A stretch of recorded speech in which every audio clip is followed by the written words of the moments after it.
And we are live. It's showtime. It's the after party.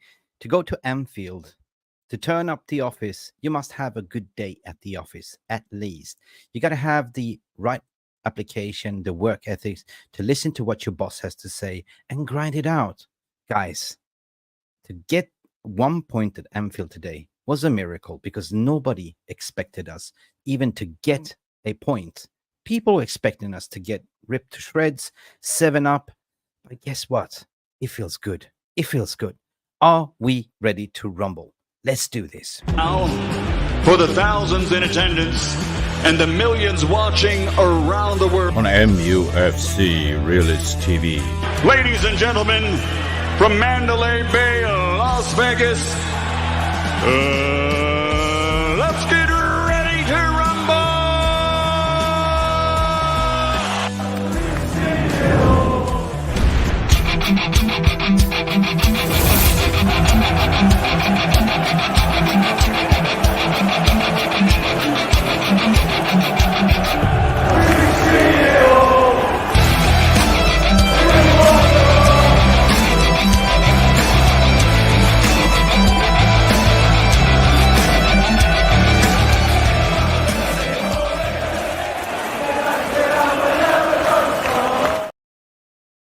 Good evening, people. Welcome back to the. It's not the therapy sessions. How many times we've been sitting on this live stream calling a therapy session? How many times did I watch and scout the social networks and a lot of United fans saying that no, we're gonna lose 4-0, 5-0, we're gonna rip to shreds. And you know, me as a Patriot Reader was saying, you gotta believe, you gotta fight, and it's all down to the players. It's all down to the players who Ten Hag picked, and his game plan, according to my opinion, was not to concede. His game plan was pretty much the same as Bayern Munich. Okay, clean sheet. Big up. Onana did some great saves. He looked a little bit nervous in the beginning of the first half, but we got that through the first half, people. I mean, if you look at Liverpool, they had like 9 corners, 9 set pieces in the first half. We hardly laid a glove. But I believe that Ten Hag screwed his principles over just to be compact, just not to sort of have that embarrassing. He played it like, some people call it haram football. He played the survival mode football. Maybe he was playing to keep his job, in a way. But people, remember, football is a game, right? It's a result business. To get 1 point at Anfield, it's a massive result. It feels a little bit like a win for us in a certain way because we were counted out. We were the underdogs. But one thing that disappoints me, if I look at it, the games of two halves, is that we never sort of tried even to go on the attack until kind of when Rashford came in and he started to do a little bit of in-game management, and Scott McTominay, Rasmus Højlund had a shot, and we didn't have a shot on target until the 75th, 80th minute. To be fair, but who cares? Win, lose, draw, or what we say on this channel, win, lose, sure. I'm proud of the boys today. I'm proud that we stuck to our guns. We went to Anfield and we pressed not so well, but we defended as a team. So big up for the team, big up for Erik Ten Hag, and pat yourself on the back, because if you are the ones that thought we're going to get hammered, look yourself in the mirror and just congratulate yourself with 1 point. Anyway, guys, smash a like for this video. Let us know in the chat if you are coming in right now. Smash the like button. Subscribe if you haven't. We are on the road for 20,000K, and we are here to kind of have a little bit of an after party vibe, but also going to open up the floodgates later on for you to call in and express yourself and tell us how you feel. Tell us what you saw in this game, because I see the games from my pair of eyes. I have people in the back room here. Jarvis, for instance, saw the game from different eyes, but I have also a special guest here that I appeared on his Football Economy podcast, and I'm returning the favor. I'm talking about Bilal from Football Economy. Big up, Bilal. Welcome. Hi. As a debutant to MUFC Realist TV. How are you feeling today, Bilal? Where's your heart? Thank you, Mick, for having me. Big respect for the work you're doing. Coming into the game, I was exactly like what you just described at the intro. I was very worried, considering the last 2 results, and I'm over the moon with the result. Certain aspects of the performance, but I feel like it's something we can build on and move forward with. 100% Bilal. Was there moments of that game when you actually felt like, we're going to concede here? Or did you look at that game and say, we got this? The defense, I'm arguably to say Varane was my man of the match. He was a monster in the back, right? And Yeah, Johnny Evans as well. yeah, absolutely. I think the defense was very, very good. Normally, if you watch Liverpool when they attack, especially Manchester United, over the past few seasons, they've scored a lot of goals. But I felt defensively we were sound. Yeah. Big up producer Marcus in the background trolling. There was a brilliant comment that was up there before. We went there, we broke up the safe, and we went to Anfield, broken up their vault, stole half of their treasure and ran with it. Like, that's like, you're not going to take it. But at the end of the day, it's down to the home team to take the game to us. We weren't the home team, number one. Number two is I think, Mick, I'm sure you'll cover this, but I think Ten Hag might have stumbled upon his ideal midfield going forward with the Menu, Amrabat, and Fernandez. I think that minus McTominay. Minus Scotty Mac. He gave me a heart attack. I thought that might be his midfield there. I think that is what he should stick to. Yeah, 100%. And you're absolutely right when you say that, because a lot of pundits, including myself, including Jarvis, including everyone in this community, has been calling it to see a double pivot play with Amrabat and Kobe Mainoo, and both got a yellow card. That shows me that the determination to stop that midfield. The only problem that I saw in that midfield was Scott McTominay, who was given the captain's armband. In the first half, he couldn't get the ball out of the midfield, right? As per usual, Scott McTominay is a little bit of a hide and seek. It wasn't that bad, but it's not a starter for me. It's a bench player that can come off the bench, because if you saw in the 85th minute, we sort of didn't sub him out. I don't know why, because he was the captain, I guess. We should have put in let's say Hannibal there instead, right? But instead, what did he do? He takes out the wingers, substitutes both wingers, throw in Police Street, throws in Rashford, and maybe I missed something else. I missed the game. And I can see that people in the comments are a little bit happy and relieved at the same time, right? That we actually got, the resistant performance that we were kind of looking for. Bilal, for me, this was a Bayern Munich game 2.0, like in replay again. Defensively, we were awesome, to be honest. We sort of fixed that leak in the midfield. We fixed that leak in the back. We were concentrating. Onana was a little bit shaky, but Onana, at the end of the day, he had a good game, clean sheet. And by the way, we are not sponsored by Ariel whitewashing powder. Because we got a clean sheet. But on the other hand, I think I want to hear from Jarvis, because Jarvis always some other spectacles on when he's watching the game, and I can see him waving in the background here. He's dying to come in, and he wants to say hello to you, Bilal, as well. So welcome to the stream, Mr. Jarvis Cocker. You have orange today. Oh, what is in the background? Yeah, it's red.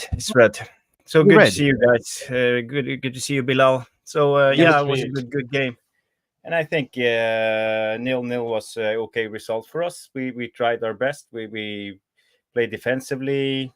Yeah, it wasn't too bad. I'm happy. You're happy with the arms crossed. Convincing. I'm happy.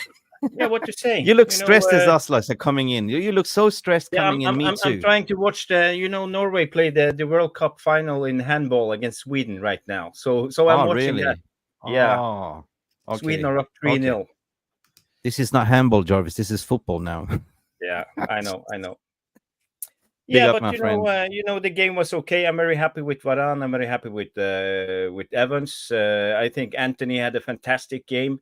Not quite happy with Garnacho. And the thing is, was a little bit weak. We wasn't going to have more than 3 to 4 chances, and we had to be clinical, but we didn't take them. And that's the thing. I think we lacked the clinicality when it comes to taking our chances. We could see it. It was hopeless. Garnacho had one chance. We had one chance with who was it? Yeah, McTominay had one chance, and we didn't take it. That's the problem, and it's not bad luck. It's about our quality. Okay. Yeah, I was going to say, Mick, I think it's just the lack of quality we have. Like Jarvis has just said, we just lack that elite level quality where 2 chances, 1 goal, that final pass. That's why people are crying out for Kobe Manu so much. It's the composure, it's the quality he brings, but we just don't have enough of it throughout the squad. But then going back to the question, you mentioned Kobe Manu. Big up to Kobe Manu. Fantastic display together with Amrabat today as well, Jarvis. So, I think both went on a yellow card. So to stick it out, to grind it out without even conceding a red card, which we saw Dalot getting, which was absolutely horrendous from Michael Oliver. What the hell was that? He booked him in 5 seconds for 2 yellows for content. Like what I saw was just once this, because he was right. That was a Manchester United throw-in. But I want to throw back the question for you, Jarvis. Moving forward for now, do you agree what Bilal is saying that Erik ten Hag should play that double pivot with Kobe and Amrabat? Yeah, at least in the away games against the top 6 teams, we got to be more pragmatic. And I agree with that statement. When it comes to the Dalot red card or 2 yellows, I don't agree, because Salah had a similar situation in the first half, creating a free kick on Garnacho. Then first Salah waved his arm, and second of all, he kicked the ball away, and the referee did nothing. So for me, that's an inconsistency from today's referee. So but in a way, Dalot needs to calm down. You can't react like that in a top game. It will cost the team. So he needs to be more professional. Big up. You know what? I call it embarrassing. It's a disgrace. That's what it is. A disgrace. When I saw Michael Oliver to be referee, I was like, oh my God, not Michael Oliver, right? He loves Liverpool for some reason. And you're right, Jarvis. He's a Newcastle fan. Anyway, he hates us. That's a well-known fact. He hates us. And to come down to a crucial moment of the game, we're approaching to the end of the game. Dalot didn't do anything wrong, according to my opinion. He won the ball went out, and it was actually a United throw. Of course, you're in emotion of the game. He goes yeah, whatever. He just did it once. But a yellow and then red for that? That's bullshit, according to my opinion, guys. That's bullshit. Big up for people that are coming in. I'm going to share the link as well. I saw Footy Live is here. Big up Footy Live as well. If you want to come in, have your say. This is the after party. We even have producer Mark in the background. He also wants to come in and have a say. But I'm going to pick your brain, Jarvis, a little bit. Talk to us about the first half, what you saw. Do you agree that it was a little bit of a Bayern Munich 2.0, just to minimize the damage, to play compact in a defensive shape, and then perhaps in the second half, bring in a Rashford, hit him on the counter? It's not only about playing compact, it's about we played smart. We used our head for once. We played a little bit of the dark art of football that I sometimes talk about. We wasted time when we had the opportunity. Onana wasted time when he had the ball. When we got a free kick, we just laid on the grass, rolling a little bit.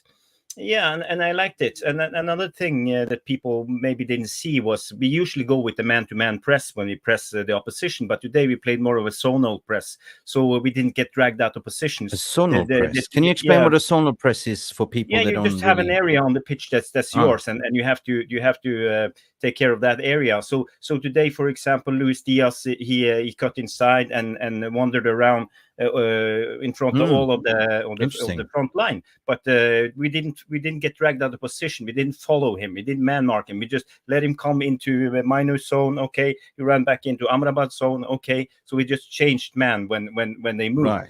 And I think Klopp tried to lure us out of the man press because he thought this was our thing, but Ten Hag actually did a little bit tactical twerk, and it worked. So big up to Ten Hag. So according to your opinion, Ten Hag did a good tactical job today. He stuck to his principles, he stuck to his structure, and he just basically, was it evidential that he was just trying to nick a goal and just play for a draw, or?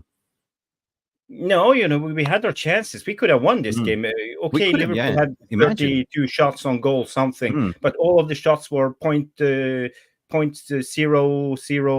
xG or something like that. A lot of shots outside the 18-yard box, so they didn't create much. They had one big chance, and we had one big chance. We could have won it. So but of course, we were never going to have a lot of chances, and we got to be more clinical. And as I mentioned in the beginning, we didn't have the quality up front, and that's a problem. We're playing with Højlund. he's not like, he doesn't look very deadly when it comes to scoring goals. Yeah, it's a certain sense. We didn't provide much chances to Højlund. We didn't feed the ball to Højlund. Like, it was never that game. The game was pretty much, according to my opinion, to stay compact and in a compact shape, defensive shape in the midfield. And Højlund was there to press, but we didn't press. Like, we changed to 4-3-3 in the second half with pressing formation. It was a total different lineup from the first to second. And the only chance that Højlund got, he hit the ball on what's his goalkeeper name? I keep forgetting. Alisson. Hit him right in the chest. Alisson, yeah. Instead of rolling it behind him. So now, big up. Like, you're coming in, like, you get your first chance. This is the moment you could have scored. But at the end of the day, goals will come from. Guys, we have a big lineup today, guys. People are waiting in the green room to come in. We have Alien Peter coming in here. We have Tom, journalist, and I want to be fair. I want to give everyone a round of applause, and I want to give everyone a round of say. I will bring you one by one. I want to bring in Peter to the stage, but I also want to pay respect to Bilal as well. This is the first time you appear on our channel. Yeah, Bilal, fantastic. Where can people find you, and where do you hang around most of it? People seen we had about 5,000 views on our short interview that you did, but please, big up. That was a massive interview we did together. I really enjoyed it. But please tell people where you live and what you do. Guys, we have a podcast that covers everything to do with business and football. It's called The Football Economy. We break things down in very simple terms for everyone to understand. A lot of the team, we mostly cover Manchester United, but we do cover other teams as well. If you just search The Football Economy on Twitter, TikTok, or YouTube, and please do subscribe and help us grow. Big up. Check it out, please. He does amazing short format podcast, everything, and really enjoyed being on your show, by the way, as well. Big up. Rushmano is coming in Van Dijk of Manchester United. There was only one team trying to win the game. They're buzzing with a point. Why wouldn't you? You come to Anfield. Anyway, adding to the stage, bring up Alien Tenor, Peter, and also big up Tom, journalist. Guys, welcome to the stage. Let's start one by one. How are we doing, Peter? How are you feeling? Are you happy with 1 point, or what did you see from this game? Brilliant. Big up, Mick, Jav, Bilal, nice to meet you. You say brilliant. You say brilliant. Okay, why brilliant? I want to hear from you. Why brilliant? Because we showed Liverpool how to defend in a top-class game. And we played most of that game with 10 players, because Scott McTominay should never be in a Man U team again. He absolutely offered nothing to us in this game. Nothing. Whatsoever. Nothing.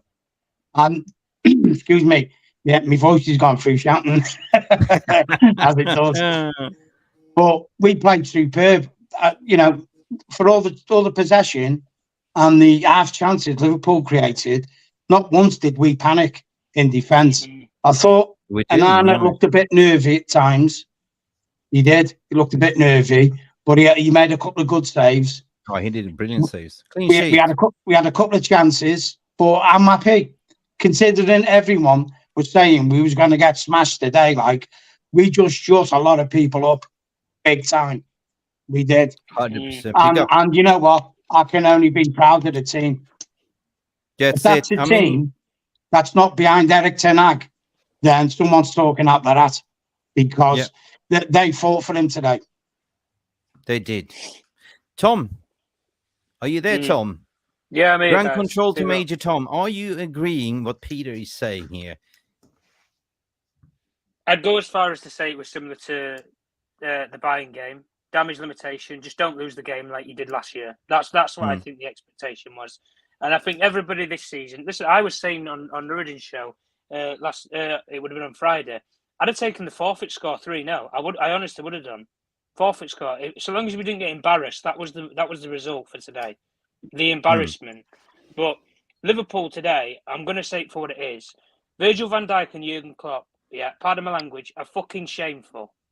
Absolutely shameful. They played shite for 90 minutes. You couldn't score. Just accept it, lads. That's all you've got to do. The way that they've conducted themselves in interviews and personally to the media is absolutely disgraceful. And they shouldn't be given the microphone. Neither of them. A Liverpool captain can't come out and say, do you know what? We had an off day, but Manchester United, fair enough, defensively, they would sound. Can't do it. Don't have the bottle. Don't have the bollocks. And Jurgen Klopp's no similar. He's the most disrespectful manager that I've ever seen in the Premier League. I'm watching it right now, but I have no sound on it, so I'm just seeing him making. You'll see it. You'll see the quotes come up anyway, Mick, later on. It's disgraceful, the sort of things that they've said. And to be fair to it, Roy Keane on Sky Sports, big up to him for calling it out the way that he did. Big up to him, because I'm fed up of this. And it's not just in this game with Liverpool. It happens with so many managers, but they don't get fined. They don't get games in the stand. Nothing. And you see the disgraceful thing that happened with Michael Oliver. I'm telling you now, the decisions that Liverpool had against them in that Spurs game, that whole team, from VAR to the referee to the fourth official, did not referee for 3 weeks. Michael Oliver, and they were back on the pitch today. And they were back on the pitch today in this exact game. Get rid of all 3 of them for 3 weeks again. Yeah, I agree. Because it was absolutely disgraceful. The Jalou one, how do you describe the yellow? I mean, how can you justify the red card on Dalot? How can you describe that? They're not going to justify it, and it's right what I've heard anyway with Manchester United that they'll appeal the decision. Absolutely, and I would want an analysis of what the conduct of Michael Oliver throughout the game, because it was disgraceful.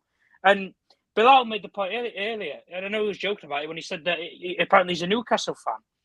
Fuck the guy. I don't care if you're a Newcastle fan, Liverpool fan, whatever. Nah. You're being partial, mate. You're a referee. Yeah. You are a referee, and you're in the biggest game, probably in the Premier League. You shouldn't be refereeing the game of the season. If you don't know what it is. Going away to Anfield, Manchester United versus Liverpool is the biggest game in any season. Forget derbies, forget North London. That's the biggest one.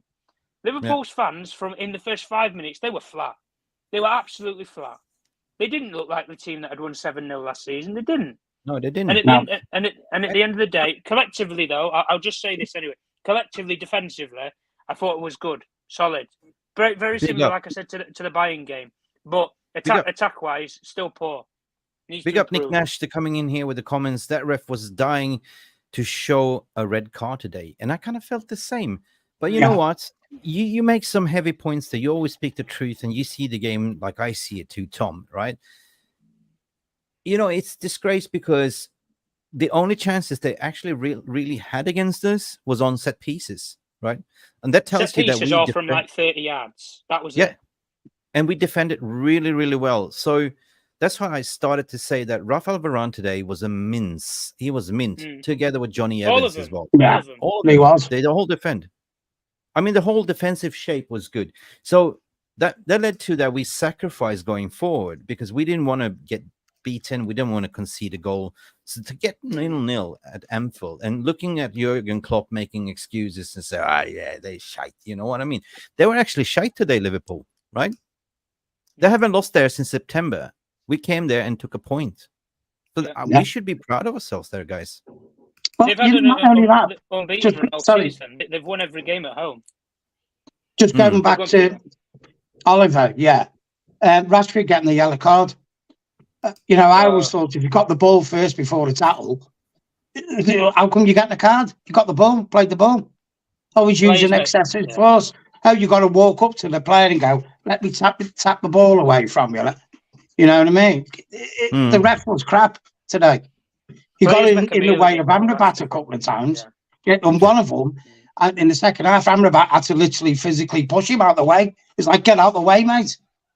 Yeah. Big up to producer Mark that just came in here as well. Mark. Big up everyone. Good night. You were telling everyone, including myself, we are going to get a result. And we have to believe. It's like, if you're going to war, you bring people that will fight for you. And today, I said to you, well, it depends on the mentality. If you are the gaffer and you pick the people that are willing to run through brick walls for you, they will deliver results. To have a good day at the office, you got to work hard and you will have the result. Yeah. Talk to us, Mark.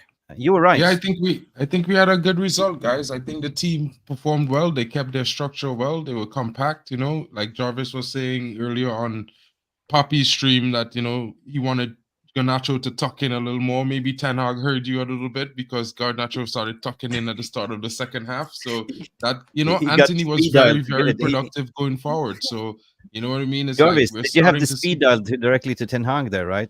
Because I saw him picking up the phone call in the middle of the second half. No. I'm not the football wizard.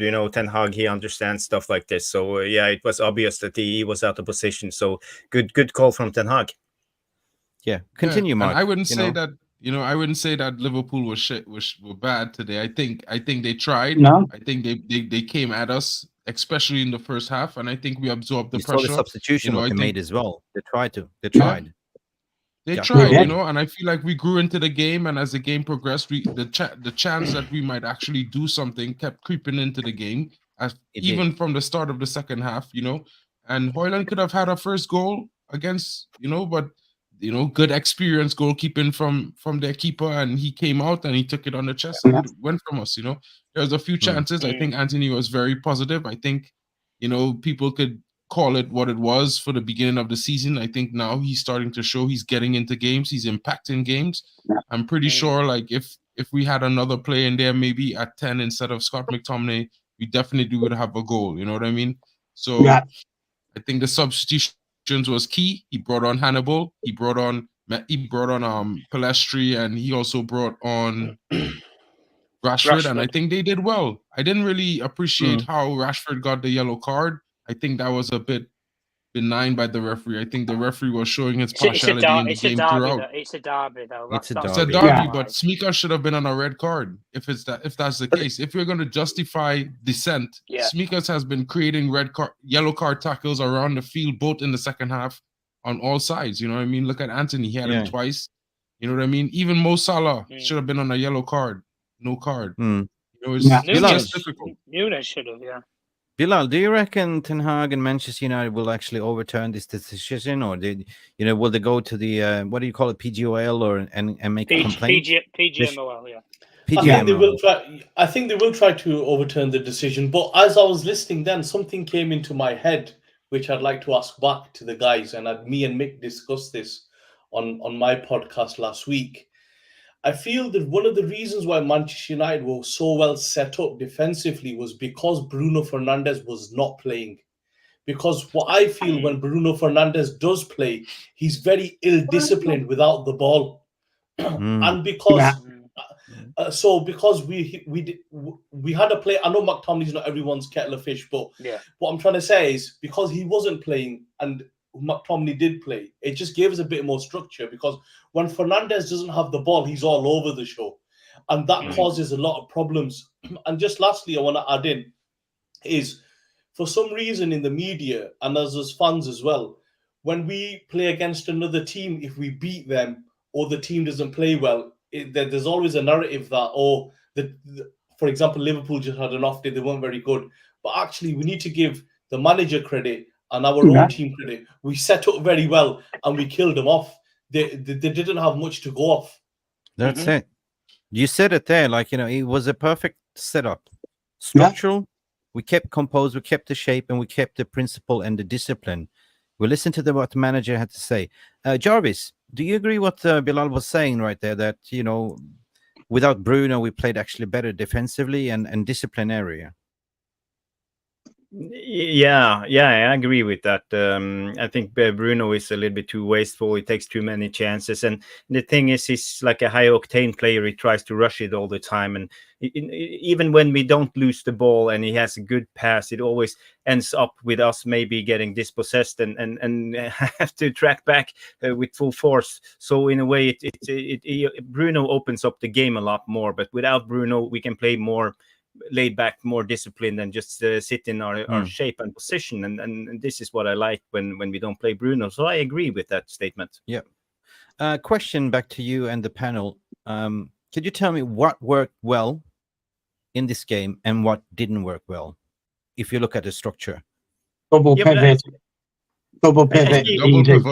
Yeah. That's the thing. That's the thing, Peter, because Ivo Bosic had a comment here, and I think he was spot on. That's the thing, From we had the double pivot. From week one, where was it? I saw it as well. I had it up. This one.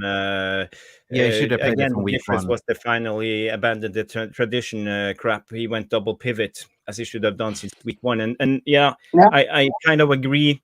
I mean, we had a double pivot. We had more shielding for the center backs. You saw that Evans and Varane they weren't taken out on trips by Mohamed Salah and the other attackers of Liverpool. You know, they just kept their position, kept their shape, and just stood there. You know, it's easy to defend in front of you. It's not easy to defend behind you. So those two guys, you know, they played good today, but also the double pivot gave them a good working environment. Let's say, right, that team, what was picked today, I think we're all going to agree on this. Scott McTominay should be taken out. Who would you play in that number 10? That's the follow-up of current players that's fit now. I will put Palestri in the 10. I will do. Nobody in the 10. I think he's got the right pass skill set. I'm going to go around the table. Right? You're gonna, everyone's going to have a say. Mark, you agree with that? Like the double pivot? You agree with Ivo Bosic? Because I'm going to voice my opinion on Ivo's comment there as well. But the floor is yours, Mark. Well, I mean, in a way, I could agree that the double pivot would provide more security for the team. But in a way, I will disagree because his identity is a single pivot. So I think if we have a player who could actually play the role and dominate at the role like a Rodri, you know what I mean? Then it would actually work better. So yeah, I could agree and disagree at the same time. I actually don't think that having Bruno out of the team is why we were so, disciplined. I think it was just because we lacked creativity in general. That's why it looked disciplined, because there was no outlet and no one trying to make any break the line passes or anything like that. But at the end of the day, you could call it for what it is, because we had a double pivot today. But if Bruno played with that same double pivot, I argue that we'd probably score 2-3 goals today for sure. So people could say Bilal, and choose another midfielder in the 10, but currently this season, last season, nobody could argue that the best 10 after Kevin De Bruyne is actually Bruno in the Premier League. So in my opinion, Bruno Bilal, as the 10 with that pivot would be better than anything else. Big up, Mark. Big up for your comment. I want to also give the opportunity for Bilal to voice his opinion as well. I mean, what's your general opinion? Now, you agree with the gentlemen are saying here and what Ivo Bosic is saying here as well? Yeah, I agree with some of the points he said, but I think going forward, the way Ten Hag wants to play, I don't think Bruno Fernandes will work for him just because of how he plays. And secondly, I feel he, just coming back to one of the earlier points, I think he tries to play the Hollywood ball too much as well. I think the double pivot is something that should stay until the end of the season. Who should play there now if Bruno isn't there? I don't think we've got many options that are fit either. But again, it's this what makes the game beautiful.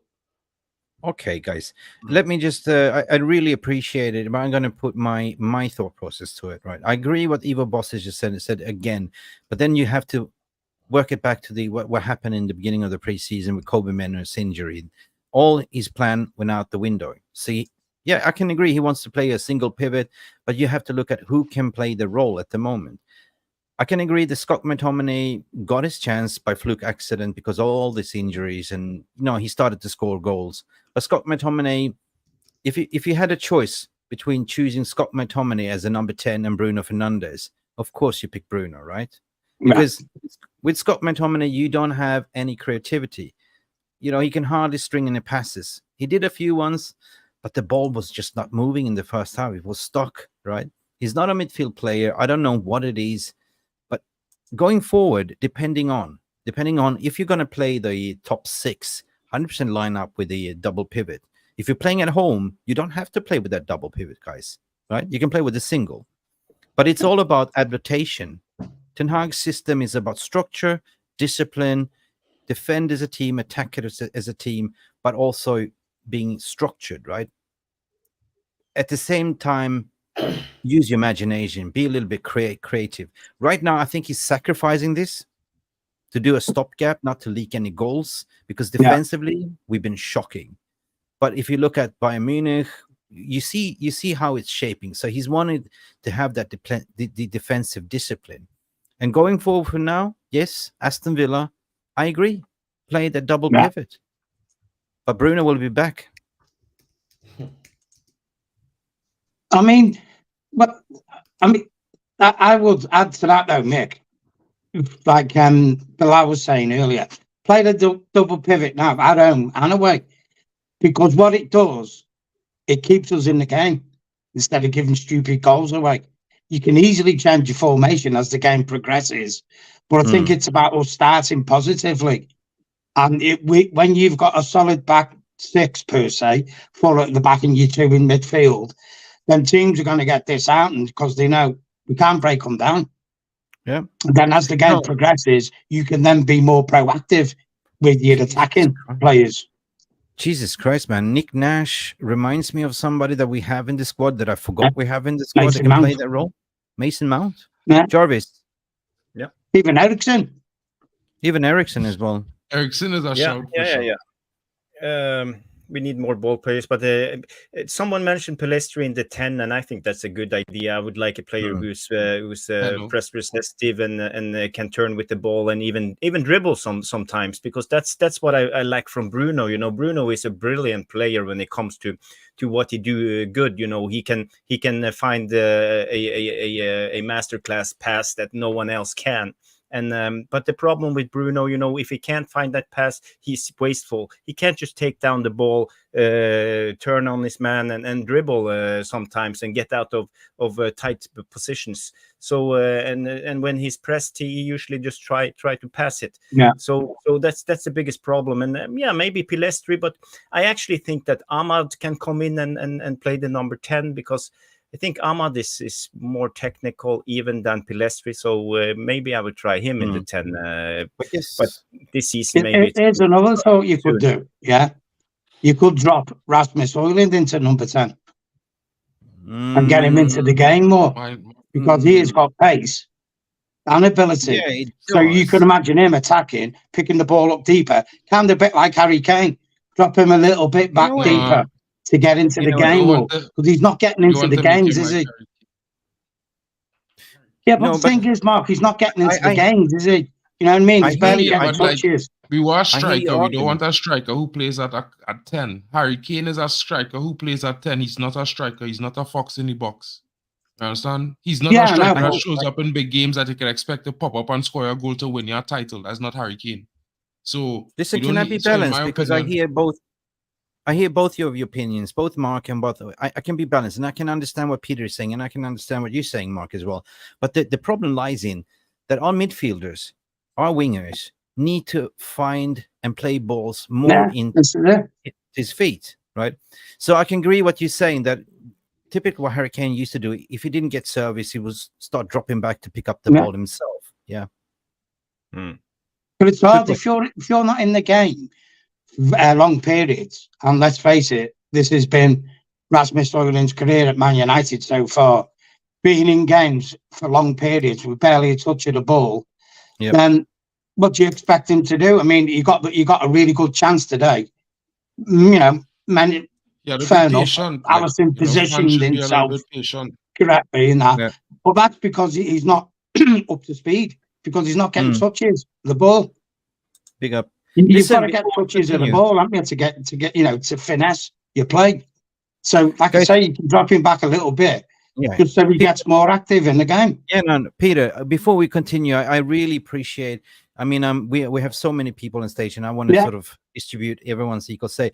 I just want to share a result basically before the game on the Realist TV community. I did a poll to say Manchester United versus Liverpool versus Manchester United. Make your prediction how Manchester United will do. So I had win, draw, lose. 39% said lose. 43% said win. And 19% says draw. But interesting to say that, you know, where you look around, that everyone was thinking we're going to get a spanking. There was a belief. 43% won that we will win, but the less vote on 19%. This was basically 140 votes, though. 19% a draw. So I take that, guys. I take that as a win. I do take that as a win. Rush Mano, big up for coming in with your comment. One of our long-standing members. Ayrton Hag performance was very good from our side, and the game plan were very good. So he basically, Jarvis, do you understand how Rush Mano is thinking? Do you agree what Rush Mano is saying here? Rushmano is always right. He is. Yeah, he is. He knows ball. So if Rushmano says something, I listen because he's good. What he's saying here is say that the game plan was very good. Yeah, I agree. The plays were brilliant. Only criticism is possession. We could have hurt them more. Yeah, but that comes back to quality again. We could see the quality sometimes. For example, Mainu when he got the ball and he gave it to, I don't know, was it Garnacho who came through on one-on-one against Allison, and Trent Alexander-Arnold dispossessed him. But yeah, we could see sometimes we have quality, but it's our strikers who lack the quality. If you have had, for example, Harry Kane on top today with these chances, I bet you maybe he would have scored on one of those chances because he's more clinical. Like he's just scored now as well. In a big game like this, you're betting on our game to score in a big game.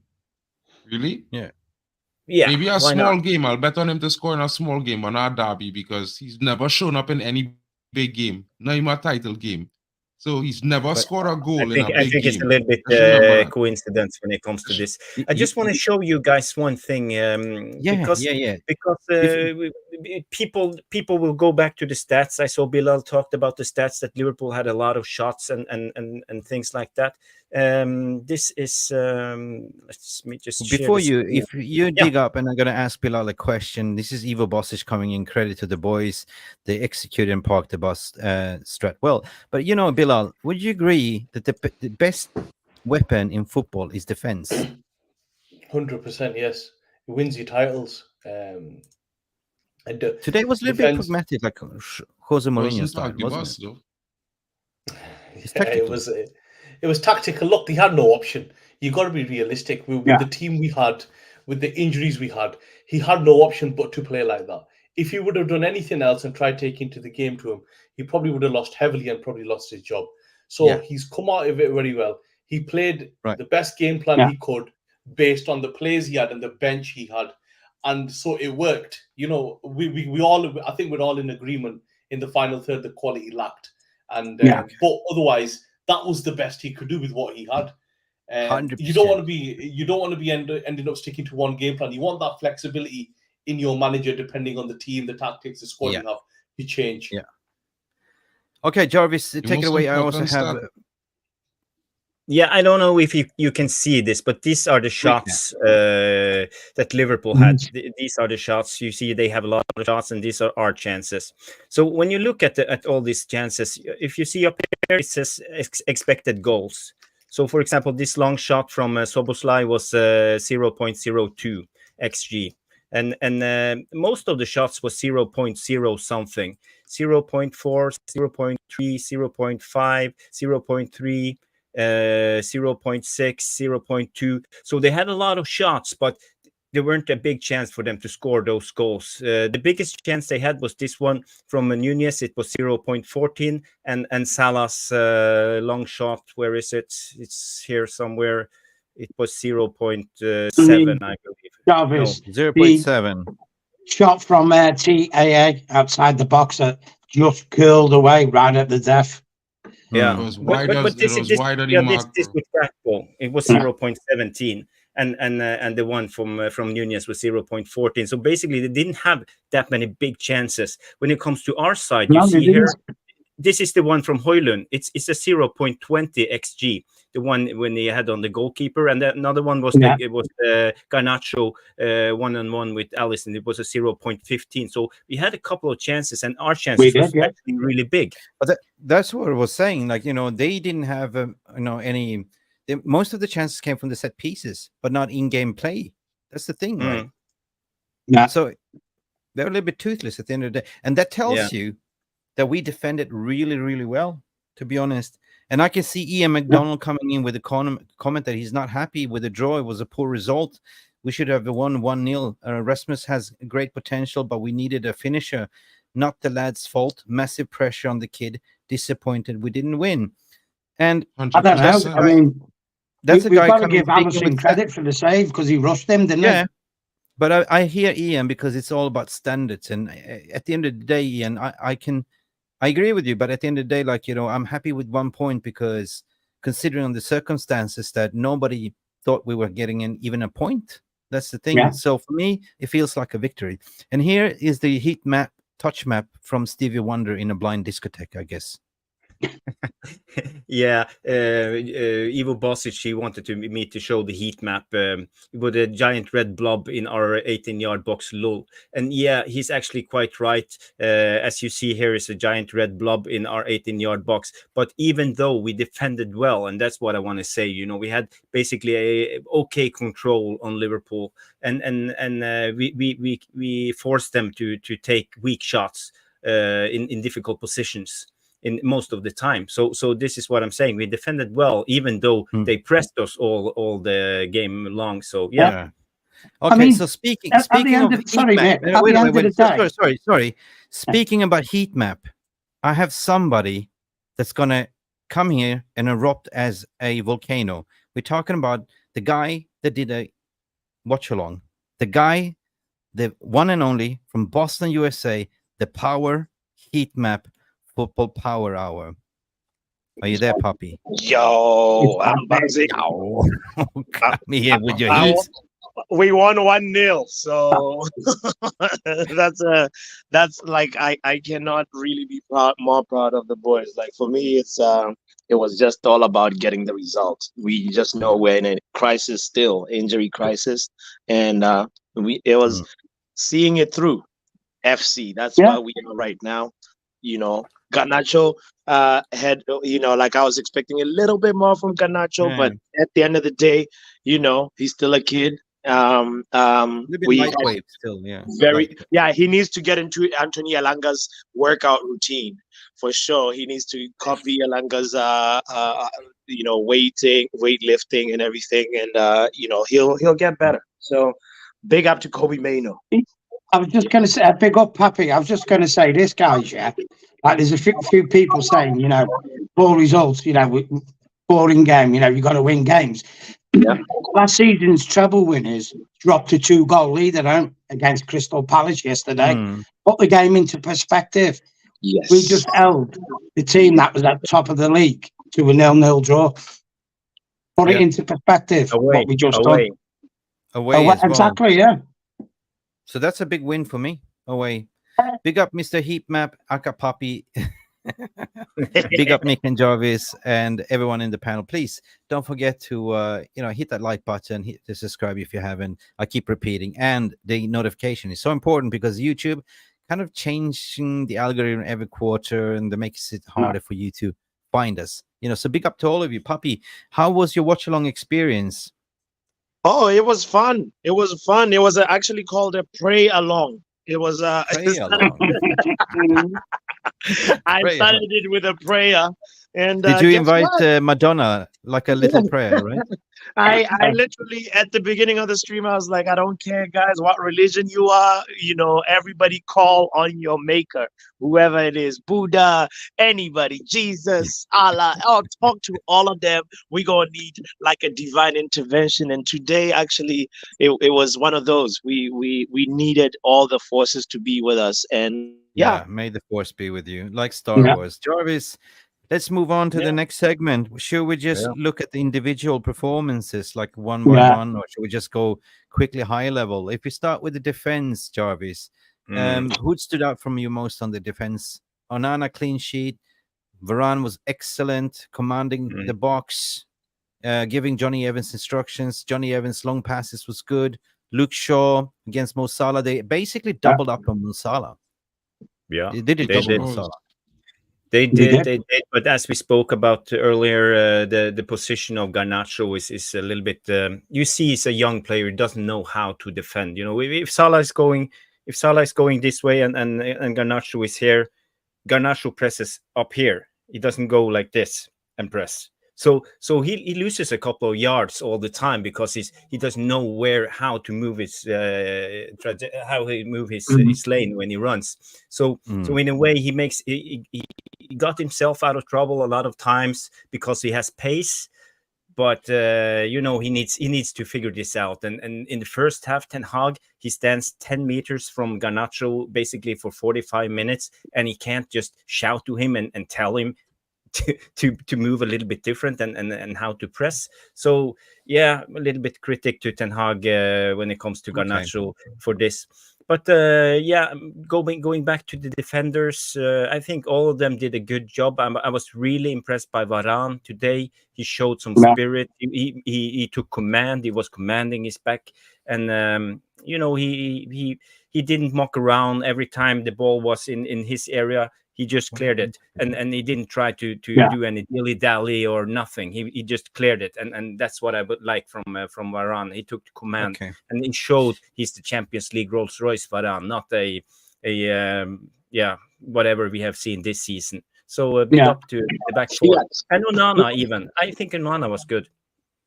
Yeah, I mean, what happened to Bilal here? He just disappeared all of a sudden. He said he was having some internet issues. He'll be back. Oh, okay. And what happened to Tom Journalist as well? He also probably. Okay, let's. The show must go on. So you reckon? Let's just for the time frame of it. Let's just what we usually run a poll for people in the chat room to vote. I want to hear, give me 3 nominees, like, you know, for the man of the match. Varane is one of them. Who would you nominate as 2 others in this game? Anthony. Onana? And Johnny Evans.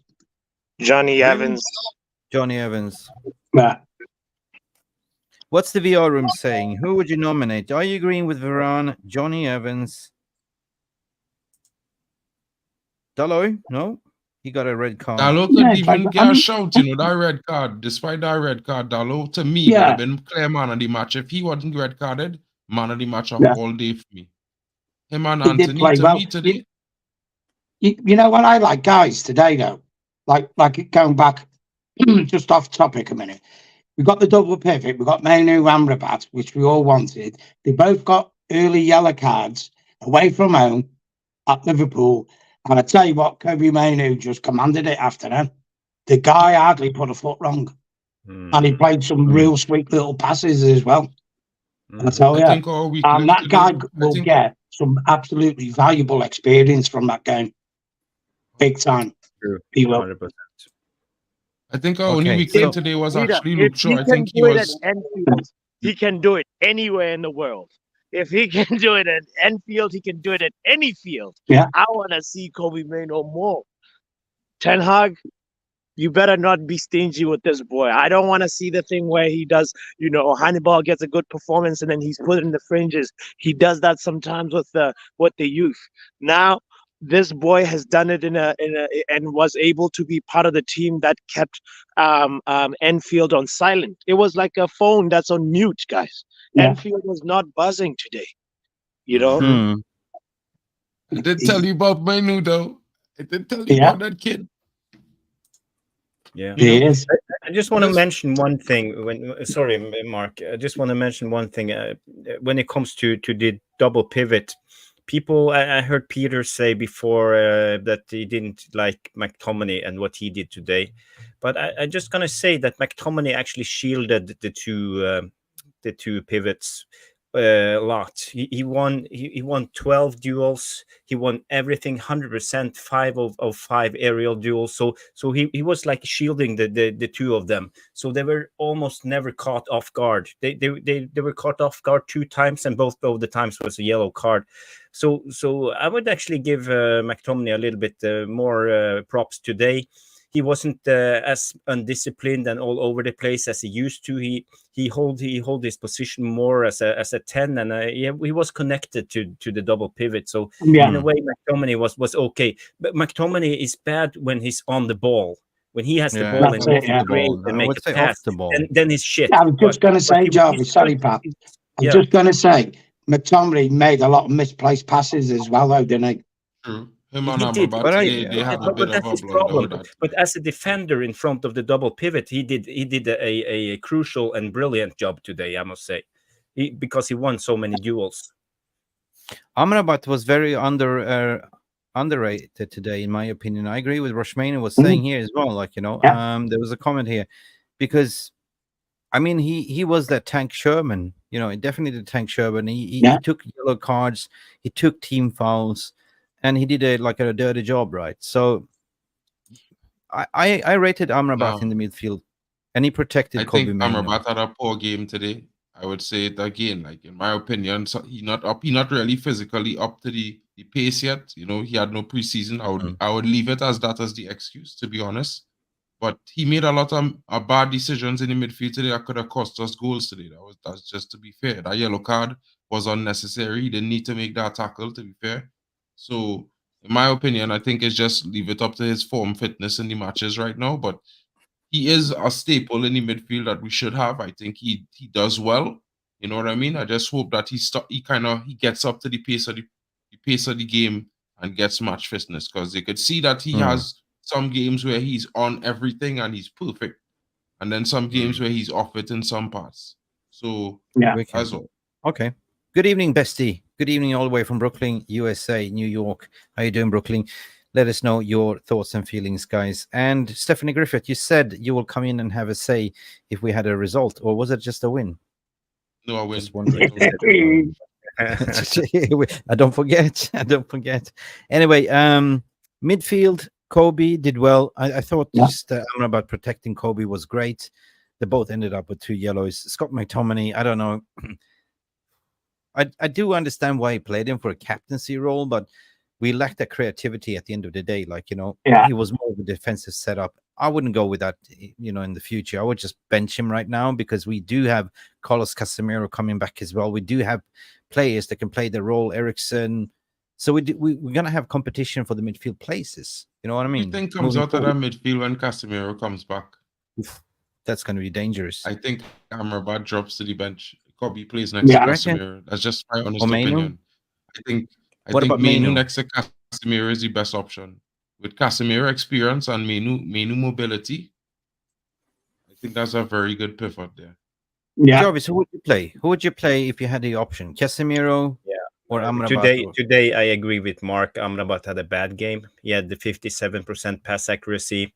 He had he only won 1 out of 8 duels, 13%. So we lost all these duels. And on the eye test, I think he was slow.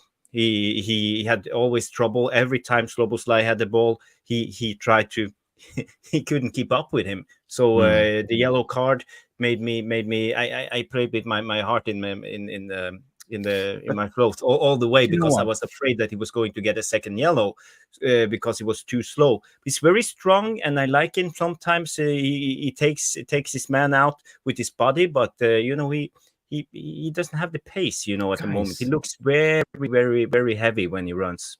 When you say Szoboszlai, I think it was really good on the pitch. Do you reckon Klopp jinxed it when he's in-game management substitution when he took him off? Yeah, I actually think so. I think Szoboszlai was the biggest threat in the midfield today. He was. I think he kept the game. He kept the attack bouncing because he brought Salah into the game well. He spread the ball well to bring in Luis Diaz. I think taking off Szoboszlai was a big impact, because I think that was what Trent Alexander-Arnold in the midfield. Well, you know, Trent is a good player. You know what I mean? Like, to me, Trent is better in a midfield position than defense. I would not rate him as a defender. He's shocking defensively. Shocking. So I think he was supposed to get a yellow card, if not a red card, for shoving Garnacho during the game today. I think that was a yellow card and a penalty, but it happens. You know, the ref is against us. I can see Rush Mainoo, one of our moderators, saying Casemiro and Mainoo, that's quality midfield. Yeah. But I'm just concerned, like, you know, let's just not burn up the youth. Just, you know, protect them a little. You know, not every game. Not every game. Okay, he's 19, bro. He's like young. He's running. He could run two games back to back. The devil's advocate here. No, man. I mean, now is our time, especially when he is young and he's showing the experience and maturity in his play, is to give him the game time so he could get more confident. So he achieves more going forward. You know, I feel like it's like Lewis Miley. I think Lewis Miley getting a lot of confidence and he developing well because he getting a lot of game time. Do I think he's on Kobe Mainoo's level in terms of talent? Okay. No, but you know, in game confidence. Rush Mainoo is saying a quote from Erik ten Hag that came out in this post-match interview saying, Rafael Varane and Johnny Evans were brilliant. They've never played together before today. Wow. I've never actually thought of that they'd never played together. That's incredible. That's incredible. Yeah. Mm. Okay, they guys. played So, like two pros, though, didn't they? You know, seasoned pros. That's the quality of them. That they've never played together, but they look like they played together. If you know what I'm saying. so guys, what you're saying Amazing. then? If we move into the midfield, the high-scoring midfielder there, you give it to Kobe Manu, by my understanding. Yeah. I agree. Big up, thumbs. Moving forward to attack, though. Anthony. Garnacho, question marks. Yeah. A little bit lightweight today. Do you think it was decision-making? Yeah. Do you think it was a right choice for Ten Hag not to start Rashford? Because I thought he would start Rashford because of Trent Alexander-Arnold. Do you thought it was a tactical good move, or just take Rashford off? Yeah. You know, take him off, or 100%. I think it was a good Rashford move. doesn't deserve a start in this team. I think Garnacho deserves to start right now. I mean, he will. He's a young player, just like Kobe. So, you know, they might make mistakes, but, you know, his games is more positive than negative. So keep starting him. You know what I mean? Rashford needs to find that gear. And even when he came on today, he didn't look like he came on with an intention. You know, I don't know if it's just me, but sometimes you see a player standing on that substitution line and you could just know he's going to impact this game, just the way he look. And you don't get that energy or vibe from Rashford. So off the bench for him. And yeah, I think Anthony was the best one in the forward line today. I think he provided all the width that we needed. He was good in defensively and he was good finding Højlund. He played a lot of passes into Højlund. So I think, you know, it's more about the synergy between the players now going forward as the team starting to settle into a more customary lineup, as I would say.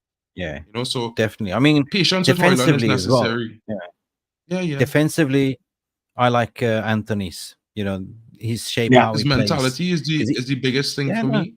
I mean, he did a teams lot of good interceptions today defensively, right? That's what I saw. Jarvis, do you agree with me?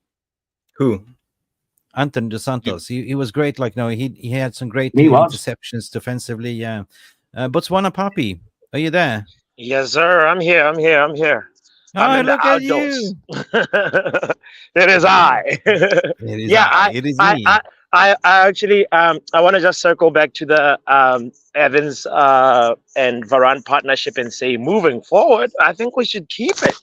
Ten Hag would be it would be one of those things where until Lisandro Martinez comes back, I think like we should keep this, and I don't know what that means for Harry Maguire, but I was so impressed by how these guys were, you know, so solid and professional, getting the job done, and I just didn't know that.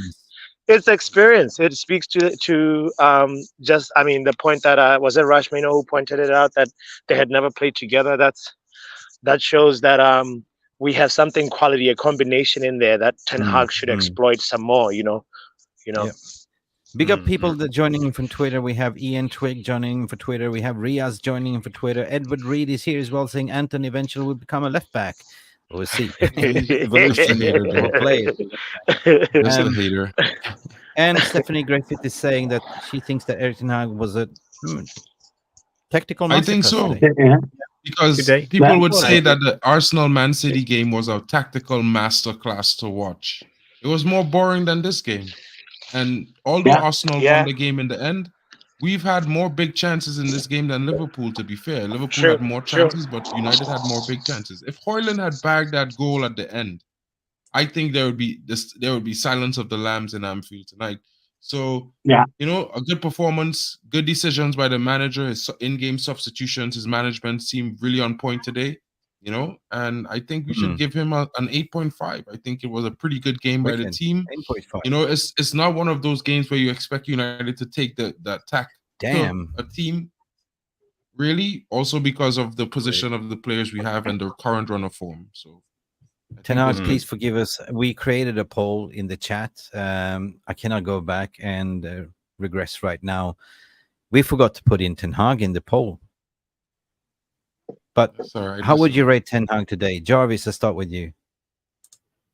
Yeah, I think it was... yeah, okay. I have to think a little bit about it. But when it comes to the Garnacho thing, I think he should have solved it a little bit earlier. I think he struggles a little bit with Højlund, but he doesn't have any options. I don't know what to do with Højlund because I don't think he works out.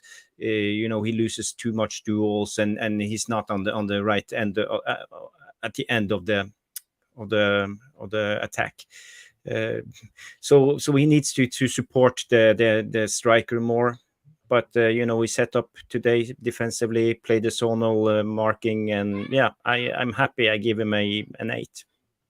Yeah, I have a comment here from Darkroy saying he disagrees. He reckons the Liverpool were bad, and we were back against West Ham doing Bournemouth. Erik ten Hag fooled us once again today because Liverpool were poor. Liverpool was poor, sir, because Ten Hag set up properly defensively and outclassed, according to my opinion. He figured out, Klopp's system, right? And he played his game, right? He said, I have a plan. I'm going to not park the bus, but be a compact shape. It might look boring in the eye test, but, to come with 1 point when nobody expects us to have, that's a victory for me. That's my opinion, though. So I do expect everyone's opinion, though, so you might agree, you might disagree. I certainly will give Ten Hag an 8 today in terms of tactical, structural, and the discipline from the players that follow his instructions. Yeah, I mean, you've got to put it into perspective that the game, the pressure he's under, Erik ten Hag. Yeah, if he loses this game heavily, he's probably he's probably getting sacked. Yeah, and he's relying on a lot of the players who have got him into the position he's in. That's like, so the players played for him. They played for him, and he tactically done one on Klopp, and that's why Klopp is so say in the aftermatch comments, because he knows he done one on him. Erik ten Hag done him like he done him. 100%. He done him hard. And guys, we saw a lot of youth came into the team today at Anfield, so maybe that's like something to pay attention to going forward. We saw Menu, we saw Palestri.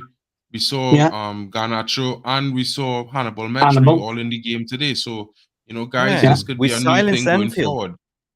We did silence Anfield. Anfield was like a library. It was silence. Big up Ian as well. All right, guys. Something to think about it. I don't think I heard "You'll Never Walk Alone." No. Something to think about it. I don't think they sung it, did they? Yeah, you got a point. United actually made them poor. Could you argue to the point that United made them poor? Yeah, that's it. Yeah, it's a fact.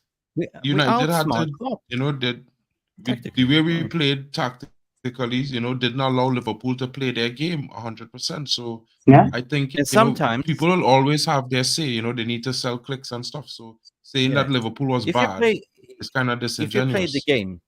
If you play the game, Jarvis can agree with me. Sometimes you have to play a little bit pragmatic when you play away, because sometimes, getting the 1 point victory, or knowing that you're going to play the top of the league table, Premier League, Liverpool, then you go and set up defensively. I guess so, because you know that the crowd is going to be there, the environment is difficult ground. Bear in mind that Anfield is one of the most difficult away grounds to go and get a point from. Yeah, they haven't lost this in September, so for me it feels like a victory, right? Sometimes and I think they have scored in 35 games in a row or something like that. Ooh, yeah, they have. Yeah. Ooh, listen, big up Rush Mano coming in here with a gifting 20 membership. That was a. Oh my God!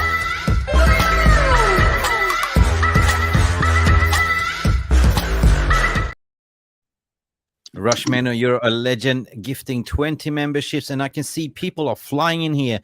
Gifting, who was gifting a membership was actually Milos Ivo Mitic Bosic, was giving, Jarvis Cocker, Jonathan Borg, Red U, Born Vex, Jamie Wayne, Milos Mitic, Barman, Paul Greaves, Sally Delivered, Kevin Kidney, Taj M, Lee Parker, Glenn Palmer, Captain Bart, Giorgio B, Michael Schiffroy, Simon Davies, Invest Talks, and Gingabish 23 were all gifted members. Like that, Jarvis got one. Oh, could Jarvis get a membership? He's sitting here. Give it away. Give it away. Give it away. Give it away. Give it away. Jarvis, come on, VAR. Big up, Rush Mano. You're a legend. We love you, sir. And everyone, welcome to the family. Sally Devil Red as well, 7. Big up. There's big names here as well. So let us know your thoughts and feelings, and give Rush Mano his roses as well. He's a man that keeps giving and giving. Thanks, Rush Meister. Merry Christmas, everyone. We're 2 weeks away. I don't know what religion you're celebrating, but it's a time to give. And Rush Mano is always there to give. And we miss Angie as well. I haven't seen Angie for a while. Angie, if you listen to this podcast, we love you. You know, I want to send you a Christmas gift. Let us know your address so I can send you. And you too, Rush Mano, because you've been a major contributor of this channel as well. We gave Liverpool a Christmas gift, didn't we? No. Yeah. Big up. Yeah, Mick, I just want to say when it comes to the game, I think we frustrated Liverpool a lot. You could see it after the game in the interview.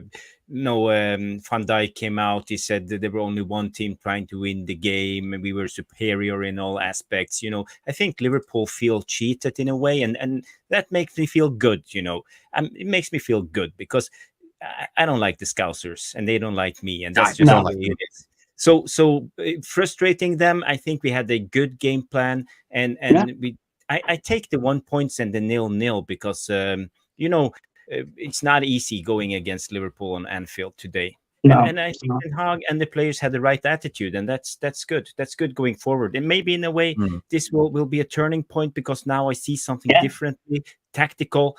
Maybe Ten Hag has understood that he needs to learn and he needs to develop. I've been asking for this double pivot at least 10 games now in a row, and suddenly we see it and we get the result. So that's good. That's good. I appreciate it. You know what, guys? We haven't even talked about the handball on shore. No, that was not even handball. It was not even well, it came off his foot and hit his arm, didn't it? But I was like, they could give it to him. You know what I mean? He could have easily give that to Liverpool. You know what? One of the biggest reasons why they didn't give it is because it was underneath his arm and not on the outside. Because it was underneath, it's like there's nothing he could, it's not like you could expect him just to throw his hands up in the air, you know what I mean? And the ball bounced right by his foot. So, yeah. But I'm shocked that, they didn't give any fouls in the box against Liverpool. When we were in the attack with Garnacho and with Anthony going down the left, Smeekers was taking him out left and right, So. Yeah.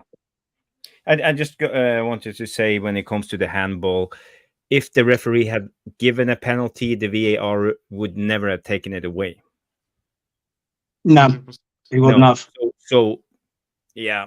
It was one of those 50-50s, but I'm glad that he didn't give it. I see in the referees been more restrictive against handballs now lately, so I think maybe they've talked a little bit about it and don't want to give away handball penalties right, left, and center. We've seen it in the Champions League. It's been a disgrace. Everybody follows football thinks it's wrong. The ball bounces up in the arm to a defender. It's not a penalty in a way, and I'm glad the referee didn't give it. Finally, Howard Webb is doing his job again, training the referees. Worst referee ever, bro. Howard Webb. Yeah, 100%. 100%. No, but the first half of the season, we have been very unfortunate, and it's a big point that you brought up, Peter, that we are actually now sort of, a little bit luckier than usual. We've been unlucky, and now this is one of those things where a fair, just moment happened there where, we could have easily.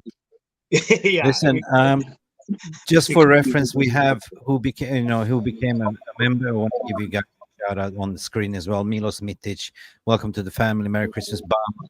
Paul Grease, Sally Devil Red 7, Kevin Kidney, Taj M, Lee Parker, Glenn Palmer, Captain Bart, Giorgio B, Michael Sheferov, Simon Davis, Investment Talks, and Ginger Bish 23. Big up Elianteno. And this is currently the poll that it's standing, because we posted a poll, 24 votes. So you have 5 more minutes to vote on that. It's not 25.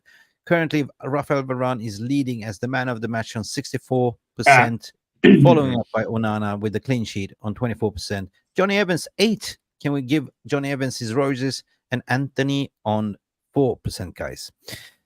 Brilliant. I'm surprised Klopp hasn't come out and said, moaning, we never get a penalty against Man United. And then you watch what happened after he done it last time. They get pens galore, Liverpool do. Yeah, but this was a retrospective. They haven't refereed a Prem game for 3 weeks. Somebody said that same trio came in and did a howler again. So yeah, I want us to challenge it. I wanted to challenge. For me, there was never a red card. How can you give somebody a red card in the space of 10 seconds? He just did one petulant move, and that was about it. What was the first one for then? Well, yeah, this is the thing then, right, guys? When it happened, because he said within 30 seconds, Dallo had done 2 descents, acts of descent, yeah. So why can't VAR look at it and go, wait there, actually, Dallo, Salah knocked the ball out and Dallo was right. That's why he reacted the way he did. Why can't VAR look at that? Well, wait there, let's make sure he does deserve a red. Because we all seen it. United, Salah did knock the ball out. They did that. They will do that if it's Liverpool. They will do it if it's City. Double descent. Where was the double descent? I mean, Evo, you're a ref, right? Evo, come talk to us. You're a ref, right? You understand referee. It was a double descent, but I don't find where is the double descent. Did you? I mean, please explain to us. Unless we hear. What do you mean, Mick? What do you mean you didn't see the double descent? You know, we had the first one. He did like this and yelled something, and he jogged away and did the same thing again. But Jarvis, didn't do that to the referee. Jarvis is the descent for a card is foul language, not because they yell something they could give you a card. No. Just remember in the rules. Descent by vocal reaction has to be. What the hell? It has to be. Foul you're a football language. player. You play with emotions. You're down to 86 minutes. You're seeing the game out. You're winning the ball. He didn't box Salah, but he tackled more Salah descent in the game. Did you remember last game when Bruno got the yellow card and the referee gave yellow cards to all players because they shouted to the referee? It's not allowed. It's new rules. So every time there comes a new rule, they will overdo it for a half a season. There was Nunes before they even out. Where was Nunes' red card? Nunes was supposed to get a red card then because Nunes was mouthing off to the ref after he received the yellow. Yeah. Mark, we don't know what Dallo said, Mark. We don't know the exact words that said. Listen, Papi. It's not about what Dallo said. You're saying dissent is verbal abuse, It's right? not what about Dallo said. Dissent is dissent because basically we know that they're not saying anything different, bro. Like you could see all their reactions were similar. When Mo Salah made the tackle against Garnacho, he did get a yellow card and he was curling with the referee. He was like this, like so don't make an excuse for Salah, bro. Like Salah should have got a yellow card and a red for dissent, yellow for the tackle, yellow for dissent. You know what I mean? Yeah. Smeekers supposed to be on a red card since the first half. He sent many occasions and yellow card tackles many times after he was booked. So for me, I not having that. And if there's new rules, the rules only apply to Manchester United. They don't apply to any other team. Definitely not Liverpool. Well, on the new rules, one Onana should have gotten a yellow card for time wasting, but didn't, and I'm happy about that. There was like Onana. There's new rules being enforced, and that one was not enforced today, so I cannot complain. Yeah, I got one thing to do when I'm finishing the stream. Guess what that is? In my family, right? We're all Manchester United supporters, from my granddad to myself to my father, and then you have my older brother. He's a Scouser supporter, black sheep of the family. I have one thing left to do, and that is to call him to give him a little bit of a, you know what? Anyway, I'm happy today because Manchester United didn't ruin my weekend. I demanded you guys to show me, prove me wrong, put in a shift, work as a team, and you did it, right? So I'm happy, right? Brilliant. At the end of the day, I give the team an overall score performance 7.5. Yeah. If I look at the whole team and the manager and everything, because under the circumstances with injuries and everything else, but we can only move forward from here, right? Because we have Aston Villa as well. But and West barring Ham against before that. and West Ham, yeah. Are we playing Villa away or are we playing Villa at home? Villa's at Old Trafford, West Ham's away. Oh, okay. Well, okay, Old fixtures. Trafford. Are you going, Peter? Boxing Day, no, I've got family round. Christmas, isn't it? Boxing Day, yeah, there was a comment there, like, at least now we can focus on less games and, pop. And that means for us as content creators as well, because it's been brutal with Champions League and games coming thick and fast. And Poppy is a very hardworking man. Poppy, you stream everything, every watch along. So guys, go and support Football Power Hour. Subscribe to his channel. Are you there, Poppy? Thank you. Make sure if you're watching this right now, hit the like button, whatever. If you're watching on MUFC Realist TV and you haven't subscribed yet, you're a cheat. You're a disgrace. You're a cheat. You're a 007 agent. You're looking good in canary yellow as well, my friend. Oh, thank you. Oh, man. And we won 0-0. 007 agent. Just like Marcus Rashford. Yeah. What can we say, Mick? Last season we got beat 7-0. This season 0-0. Sometimes it's shit. I demanded. Sometimes it's good. Sometimes Yes. we cheat. Sometimes really good. Guess what? I actually demanded something in my rant today, and you know what? I got my wish through. I did. Sometimes maybe good, sometimes maybe shit. Because I said this stream will be sponsored by Coke Zero. Didn't I say that? And it became Coke Zero. Zero. I'm proud of that. Listen, guys, we have Uncle Jimmy looking forward to come in. He's got a little bit of a connection problems with his camera. I said, Jimmy, ain't over until Uncle Jimmy sings. So he's doing that instead. 1 second, he's coming in. We're waiting for the legendary Uncle Jimmy. If you missed it, he gave 5 good tips. How does it feel to be a Manchester United supporter? That is legendary. I will never forget it. So clip it. We made a short video, 6-7 minutes on this channel. Go check it out. It's amazing. It's amazing, guys. Best advice you can ever give. And how do you convert your wife or other partner to let you watch more football? That's amazing. Turn her into a fan. Peter, that's what you should do with my yours. comment? No, I didn't. I missed it. No, my comment was, how do you convert your wife to a Man United fan? I said, man, she put up a bit of a fight. I locked it in the shed for 3 years, and eventually she came round. You starved her, you poor bastard. Guys, don't take Peter's advice, please. No sheds here, please. Don't do it. Don't do it. Don't do it. So we're waiting for just Uncle Jimmy to have his final say. In the meantime, be nice to each other on the socials. Evening Gas Taylor, how are you doing? Have you been out Christmas shopping yet? No, I haven't. No. Nope. Tomorrow. It's very stressful, right? And Jarvis, the pub where to go is run by a Scouser. You're gonna go like that. Yeah. Anyway. Yeah. While we wait, I show you guys something that I think is interesting. I like tactics and stuff like that. This is in blue here. You see the average position of the players. So it's Onana in goal, of course, and you have number 19. This is Varane. This is Johnny Evans. So you see Varane is actually the one who goes behind Evans, and Evans is the one who's pushing up to the Liverpool attackers. We have the fullbacks, Luke Shaw and Dalot. Luke Shaw was a little bit more offensive in his average position. But as you see, as a whole, as a structure, you see we have a back 4 here. We have a double pivot. We have 3 people and the striker up front. So I think for first time in this season, we actually come out as a 4-2-3-1 in average position, and that's actually quite good. It tells me that we were very loyal to the tactic of Ten Hag. Disciplined. Yeah, disciplined. Yeah, that's the word I'm looking for. So yeah, am I on the right? Yeah, okay. Sorry, I was on the wrong picture. I can show you again. You see it now on the screen? Yeah, here it is. Yeah.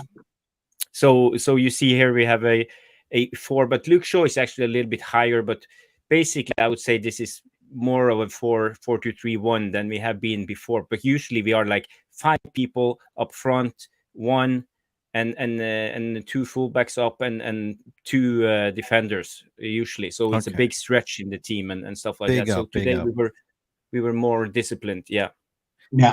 And all I can say is ain't over. The show ain't over until Uncle Jimmy sings. So big up Uncle Jimmy. We usually say ain't over till the fat lady sings, but here is Uncle Jimmy. How are you doing, Jimmy? Wagwan. How about that Kobe Maino though? How about my kid, bro? My stepson. I'm claiming his kid. Whatever government documents I need to supply to prove that this kid is my son. That I am the father of this child, Kobe Maino. This boy is ridiculous. He is pure genius football. That Paul Scholes football. You know, that precision football. You know, for me, I feel like Ten Hag's not even appreciating this kid enough. You know, to a certain extent. Like I feel like he's giving him too many instructions. Like, let him cook. Just leave him to it. I swear he cooks. He will destroy this league, I'm telling you. Watch this kid, I'm telling you. Kobe Maino, mark my words. This is recorded. Please screenshot this. Kobe Maino is going to take over the Premier League's midfield for the next 10 years. Watch this kid. This kid is special. Uncle Jimmy, talent. Wait till we team him up with his body, Dango. Okay, clipped. I'm going to post it as a separate short video. I'm telling you. He's teaming up with Dango. His brain works in like, I don't think Kobe Maino even like, I don't think he thinks in any language. I think he he thinks in like some ancient like Mayan, like Greek, like codes. Like the way he looks at the pitch, it's like a whole, I've not seen it. Paul Scholes is the last player I can remember that thinks in this way. And this is not me being sensationalist. I'm not being sensationalist, I promise you. This is a very measured statement I'm making. The last player I've seen who can watch the pitch and just understand what's going on around them before they get they can see 2 moves before they get the ball. They see it. And by the time they get the ball, they already know where everyone is. So there's no problems for them. They never panic, these players. They're very special players. Very, very special players, I'm telling you. Mark my words, this kid is going to take over the Premier League's midfield. Watch. Yeah. Big words. We were saying, Jimmy, you know, when he got his yellow card in the first half early, how of a commanding performance he put in after that, considering he's away at Anfield. He never put a foot wrong after that yellow card. No, he didn't. No, absolutely not. He learned from it as well. That's the main thing. He learned from it. Because you know, sometimes with especially in a game, you know, you play against Liverpool, you're playing at Anfield. It's a very difficult game.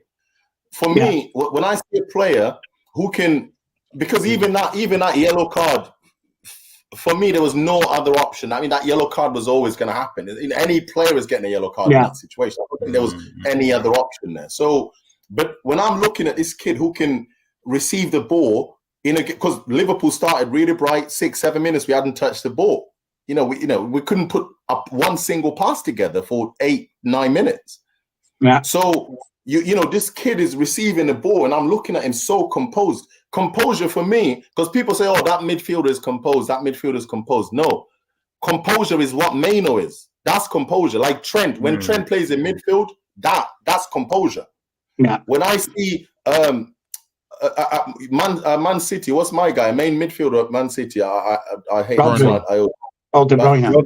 Kevin De Bruyne. He's composure. It's when you receive the ball, you have already seen where everyone is on the pitch, and it's about your decision is always centered around where's everyone else on the pitch. So these are midfielders that you need to have if you're gonna do anything significant as a team. That's what you need. That's what Kante was for Leicester. That Leicester team, Kante was that player. He gets the ball. The rest of the team relax, so everyone can now make a very clear decision because they're not panicking because Kante's got the ball, so he's very composed. So he's not going to make a mistake. You won't make a mistake.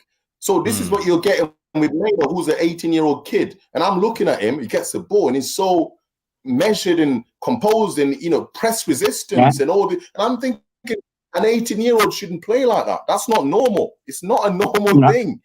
People need to realize this ain't normal. We have to make sure this kid plays at the right time, is rested at the right time, is managed in the right way. He needs to get special treatment. He really needs to get special treatment. For me, he has to get special treatment. Jimmy. And the thing is, Jimmy, when he got his yellow and that, he didn't hide, did he? No, not at all. No, he didn't. Jimmy, can I ask hear a me question? who put Casemiro on, you'll watch me who cook. Can I ask Jimmy a question though? Now, this is going to be a clip, an old segment of your rant about Kobe Mainoo. I give you the honors. What would you name the YouTube title? What, for Kobe Mainoo's video? Yeah. I give you the honor. Like, you know, what would you call it? Kobe Mainoo, he ain't normal, or Kobe Mainoo is going to cook the league in 10 years. It would be Uncle Jimmy's nephew, innit? I feel like this kid has my blood in him, bro. I swear down. He has this like Malawian, like Central African, like lion thing in him. Jimmy, he has this Botswana. Jimmy, you don't pull up the warm heart. Listen. No, wait. Are you arguing on custody? He's an English red lion. He's gonna call Peace out. Yeah, but you know why I say that though? Let me tell you. Listen, let me tell you. There was one point where he received the ball from Scott McTominay, who it was a miss. It was actually an accidental pass. So he didn't mean to. He got the ball and he stood there so defiant. There was 3 players coming to try and get the ball off him, but he looked at them like they were nothing, like they didn't mean anything to him. Like he's like, who are these guys? I don't care about. I play my game, and that face, that look he had on his face is. I used to see that on Paul Scholes. I used to see that on Wayne Rooney. I used to see that on Van Nistelrooy. I used to see that on Roy Keane's face. It's a face that a player looks at the opposition and thinks, I'm so much better than you guys. I like seeing that, even if it's not true. It might not be accurate, but it's the fact that the player can look at themselves and think, I'm better than you guys. I'm not afraid. Yeah. Okay. So, guys, I want you to iron out. So you claiming you're the father of Kobe Mainoo, and then you have Papi also claiming custody over it. Try and get a DNA test in Botswana versus Malawi. If it turns out that he's my son, it means I'll be his agent. So you guys just have to negotiate how much you're going to pay us, obviously, for his contract, innit? So we can talk about that later when I prove that he's my son. Definitely, your man of the match then will be today, not Varane, but Kobe Mainoo. Absolutely, 100% for me. Yeah, just based on the first half, he was so composed. I was very impressed today. Very impressed again. Yeah. Just to let you know that the man of the match, according to the poll, is Rafael Varane on 62% today. Oh, is it? Oh, okay. Oh, but who was Trent? Wasn't it? Was Premier League man of the match? Was he? I don't know. I haven't had the chance. Who was the Sky Sports Premier League Trent man of the match? Alexander. White Trent. White Trent, he was dog shit. Yeah. No, he wasn't. He wasn't that good though. He didn't deserve to be man of the match. He wasn't special. Definitely was. He definitely wasn't. He wasn't shit. No, he played all right. Okay. Let me just make a point about Trent. Actually, the fact that for me, Liverpool shot themselves in the foot today because they were disrespectful. So if you look at when Liverpool play any big team, what do they do? Trent inverts, innit? So he's always inverts. They play Man United, Trent doesn't invert because they've got no respect for Man United. They feel like they don't need to overload the midfield because they think, Man United's midfield is inadequate. So we don't need to overload the midfield. Trent stays on the right-hand side. That's disrespectful. If they did the inverting thing with Trent, they would have scored a goal or two today, I promise you. So they were disrespectful and they shot themselves in the foot. Okay, guys, big up. As I said, this stream is not over until Uncle Jimmy comes in and sings. Big up. So, guys, big results. Yeah. Big draw at Anfield. We take that. Where do we go from here? Next game is Villa at home, Boxing Day, isn't it? Or West Ham away. West Ham. No, West Ham. Yeah, West Ham. That's a massive 3 points. Then we need to grab away. Yeah. I mean, I'm just proud. I'm just proud. Like, home form. We go to Anfield, which is for me one of the most difficult, trickiest ground to go and grab a point. I'm going to West Ham. We can do that.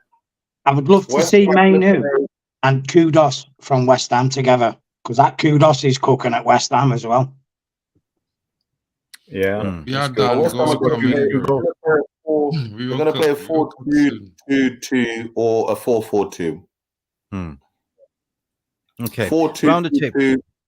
Because West Ham are one of the few teams in the Premier League that can play a whole match being very compact but yet still be able to attack. There's not many teams that can do that. So they can stay in that shape, they can stay compact, but yet when they attack, they look expansive, and it's quite impressive to see. Villa are starting to do it as well. Villa do it as well a little bit. But so I think they'll play like some old school system, 4-4-2, and I think they'll try and just attack us as much as they can, because we're attacking, so they'll do that. Yeah, I'm afraid we're kind of running out of time at the moment, so I just want to wrap this up and just give the round table. Speak to you, Jarvis. Your final thoughts to round up things. Yeah. Well, I don't have any final thoughts at the moment. I just want to ask Uncle Jimmy one question, because I like Uncle Jimmy's approach to the game. Today, Bruno was missing. How did that affect our game?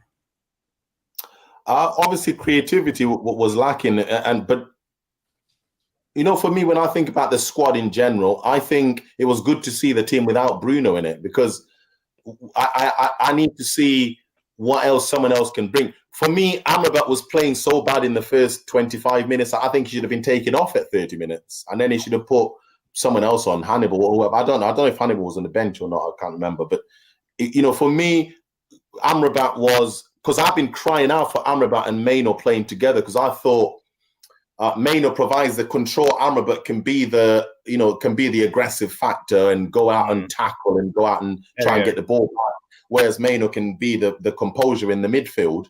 But seeing them play together, actually, Amrabat takes away from Maino's game quite a lot. So actually, my wish is, my cousin was laughing at me when I was suggesting this, because he hates Amrabat. He's a big Man United fan. Hates Amrabat because he just doesn't see anything in him. So when I've been saying this, he's been laughing at me. So today, as you can imagine, me and him watching the game together, he's laughed at me a lot this afternoon. So, I wish I was right, but I wasn't right. So, I don't know how I don't know how this midfield is going to look for me, in the next 4 games. I don't know what he's going to do, because he cannot play Amrabat. For me, Amrabat can't start a game again. Casemiro. And I'm a big fan of his, but he cannot start. He's not good enough. At the moment, he's not playing well enough. Casemiro, so, Maino. You know what? Casemiro and Kobe, for me, actually, that works for me. That's fine. I can take that. We haven't yet seen it. We haven't yet seen it, right? Did we see it in pre-season? We haven't seen it. I think we saw it for a few minutes, didn't we? We saw it for a couple of minutes. Yeah. He got injured. That's when he got injured, that game. Against Real Madrid. Yeah, that's it. And while I have you here, because Rush Main also mentioned, there was a comment from Eric Ten Hag to say that Johnny Evans and Maguire were fantastic. And bear in mind, this is the first time they played together. Will you continue? Will you continue with that centre-back pairing?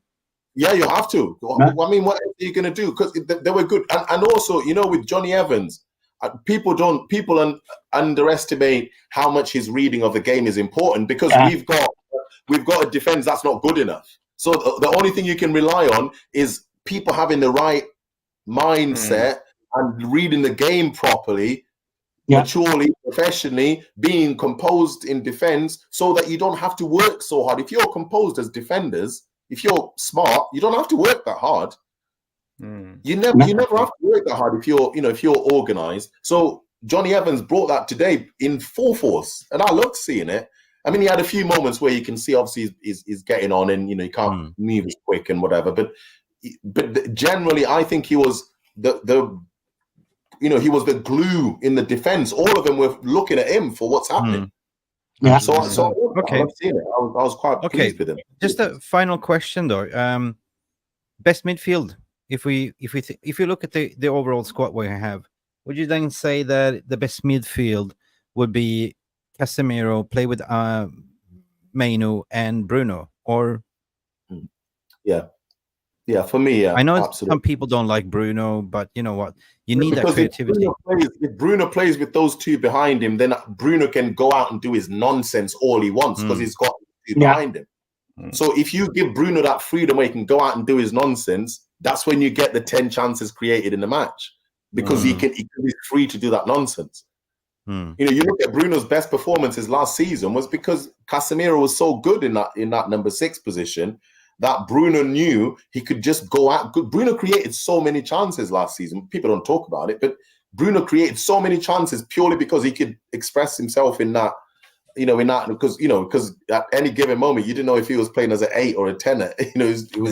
He was playing in all sorts of positions. But I'm going to translate this from Serbian because Milos Mitić asking you the panel, and big up Stephanie saying 42 likes. Let's get 50 up for this elite panel. And I agree with you.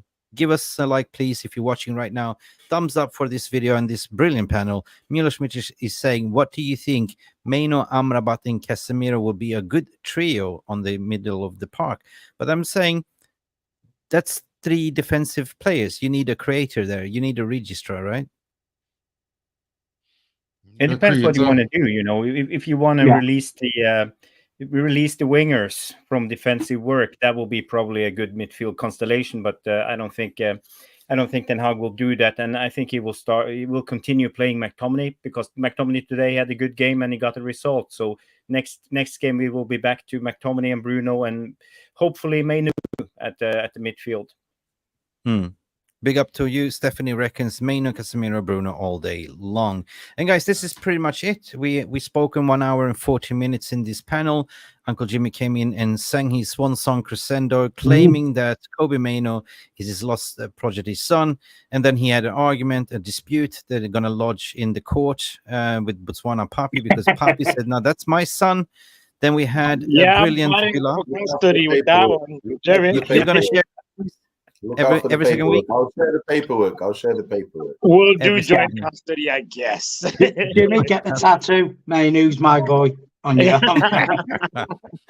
And then big up for Bilal from Football Economy that came in. Unfortunately, had bad internet connection. So, guys, if you rewatch this video, go and check him out. Go follow his brilliant podcast. Everything that you need about Football Economy, he's your guy as well. And the Football Power, as per usual. Brilliant. Thank you for providing us with the watch along. United Mark as well. Thank you for producing. Peter, always a pleasure for coming in with your, honest fan opinion as well. Match going fan as well. We had also Tom, journalist. Don't know what happened to Tommy.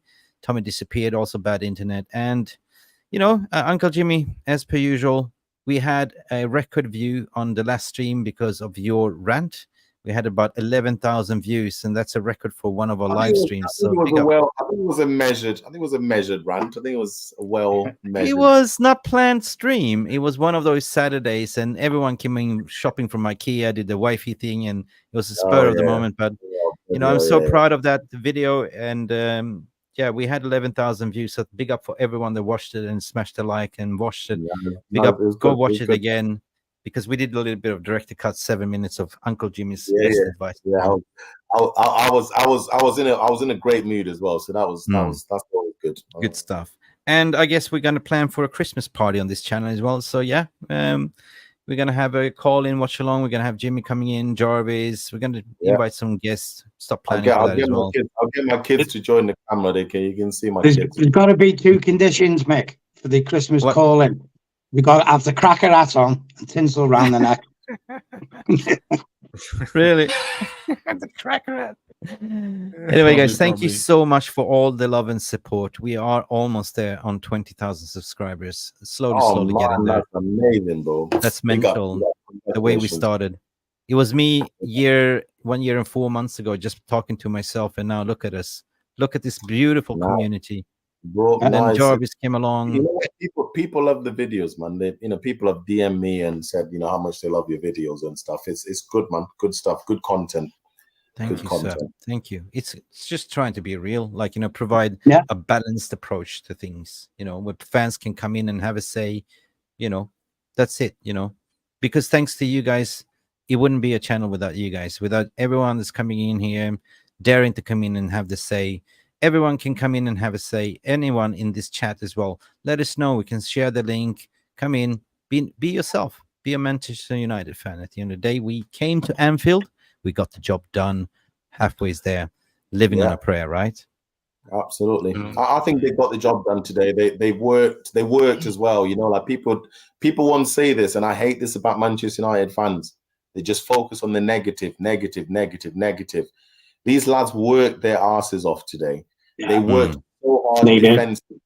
There were so many moments where they were completely outgunned, completely outnumbered in any sense of the word, but they put the work in. They listened to the leaders. They were following Evans' instructions. Even Luke Shaw was really vocal today, which I was really impressed to see, to be honest. He's not normally like that. It's good to see him telling, Maino where he needs to be. Don't be there. You should be there. You should be there. And it's good to see that the lads worked their asses off today. I know we didn't win the game, and I know people say we were outperformed. Of course we were. We are a lesser team than Liverpool at the moment, and we can't deny that. So all we could ask of them is to work hard enough to not let us get embarrassed again like we did last time. To just make sure that they stay composed, they stay professional. Give us a basic, efficient game of football, and that's what we got today. And it was fine. That's what we got. That's what we got. Basically, what you're saying here: show us that you love us, and we will love you back. That's all. That's what we say. That's all we say. That's all. Guys, tomorrow, just to give you a heads up, tomorrow we'll be back in the morning with the aftermath. Normally we will have a little bit of a news and aftermath, and then let us remind me. We have the masterclass, the Martin Scorsese in the house, Jarvis Cocker. He's going to have his Jarvis Corner tomorrow. That is a classic. Are you free tomorrow night, Jimmy? Yeah, I'm there. I'm there tomorrow. I'm free tomorrow night. Fantastic. 9 p.m. UK. And Jarvis, thank you for all the support. Poppy, when are we going to do a roast? It was Sunday. I can't hear you. We will. I guess today we kind of roasted Liverpool, so today this will suffice. But we will do it even in the next few days. We can find some time. Let's roast the KLOPP, okay? Yes. Anyway, big up. Thank you, Manchester United, for not ruining our weekend. We can all sleep sound tonight. And, one quick question for the VAR room, because after the show, you have to go to the non-live section and you have to leave a comment, and you have to tell me, are you Ten Hag in or Ten Hag out now at the moment? Because at the last game, everybody was thinking against Ten Hag out at least, or Ten Hag out. But have a comment in the non-live section. Can you put doubt? Tell me if you're Ten Hag in or Ten Hag out. Or doubt. Do it as a poll so people can vote, and then you can see what percentage is. Can do, yeah. But I would put something a doubt as well. Like, don't leave it like polarized, black and white. Put a doubt there as well. Yeah. 100%. Yeah, definitely. What matters also is doubt. Ten Hag out. Your opinion in the non-live comments, and I will try to answer as many as I can. Yeah. Okay. Guys, sorry, I've just been told that my mic is a bit rubbish. I didn't realize that, so I apologize. Okay. We can hear what you say. I'll try and have a look at it and see what's happening. Yeah. Beautiful people, thank you for tuning in, everyone in the VR room. If you're watching in retrospective, don't forget to give us the thumbs up. And everyone, good night, people. See you tomorrow. Big up for everyone, and pat yourself on the back. We got a point. Thank you. We made a point. Good night. Thank you so much for stopping by and watching MUFC Realist TV. Don't forget to like and subscribe and follow us on the socials.